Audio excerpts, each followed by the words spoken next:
Right now, we're going to get a check on the top stories in the French newspapers of the day with Florence Firmino. Good morning to you. Now, we're going to be taking a look at a story that we were just talking about a couple of minutes ago, actually, involving a minister in the new government of Emmanuel Macron. A reminder for our viewers that this was the government that was going to be cleaning up politics. It was. Now, this scandal involves Richard Ferrand, so a very close ally of Emmanuel Macron, and the very brand new Minister of Territorial Integration, and he's become quite cumbersome, according to Le Parisien. You can see that on their front page. Now, he's in hot water over a property deal he made a few years ago, back in 2011, in fact. Ferrand allegedly rented office space from his own partner, this for an insurance fund he was managing at the time. Now, critics say this kind of business practice carries undertones of potential conflict of interest. Mm-hmm.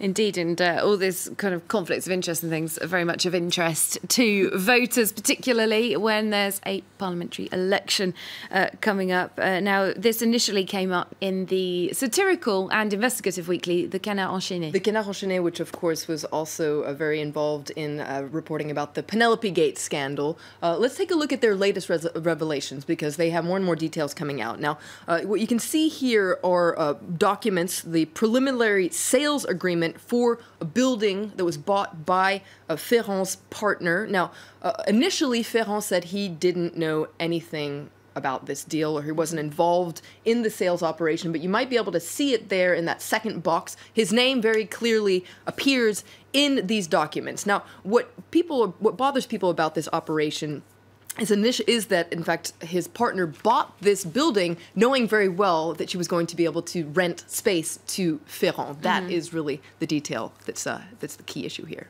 Okay, well, Ferrand and the government say that there's nothing illegal, nothing unethical about this deal. Indeed, people do this kind of thing. One person owns a building and someone else rents it. Is that not a fairly regular deal? That's what they're arguing, at least. And in that report we saw just a little while ago, the Prime Minister, Edouard Philippe, he stood by his embattled minister last night, saying he'll be able to continue doing his job as minister. But you can see here, Le Parisien is saying this damage control is getting trickier and trickier, because he might not be under investigation, but it's a false note for Macron. You said it.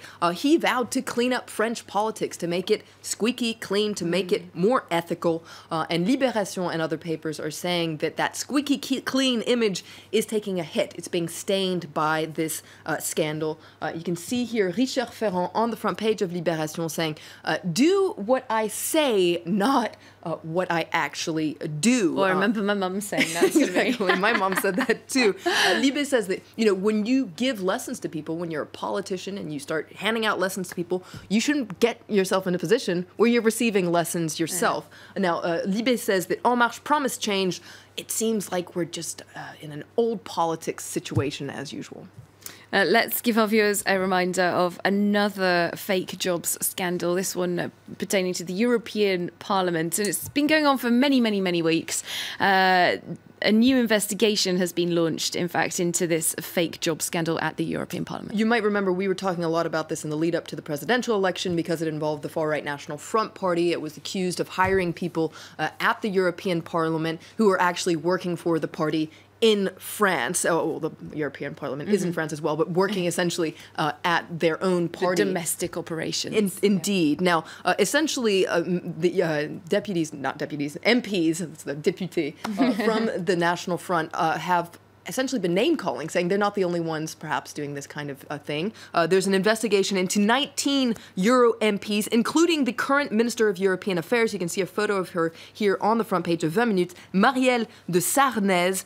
You can see 20 Minutes saying, when it comes to exemplary behavior from politicians, there's still a lot of work to be done, clearly. You've got to love that response, haven't you? We're not the only ones. It's not necessarily a defence, is it? Well, moving on, Emmanuel Macron has charged his new Minister of Justice, François Bayrou, with driving through a new law that would make French politics more ethical. Has he got a magic wand? He has a magnet, according to L'Opinion. On their front page, you can see this magical magnet that's attracting all sorts of money. It's also attracting some pretty heavyweight politicians. You can see here Richard Ferrand, Marielle de Sarnez. I'm still fine-tuning this magnet to clean up French politics. Now, what's tricky for François Bayrou is that Marielle de Sarnez has always been a big political ally of his. Both are members of the centrist Modem party. She's kind of his right-hand woman, if you will. Now, do keep in mind, she has denied any kind of wrongdoing and says that she is actually going to take legal action against the MP from the Front National for slander. So you can see it's getting quite exciting. I think one group of people that's going to do well out of this is lawyers, I think. Thanks very much. Florence Villeminot being kept very busy by all of these allegations as well.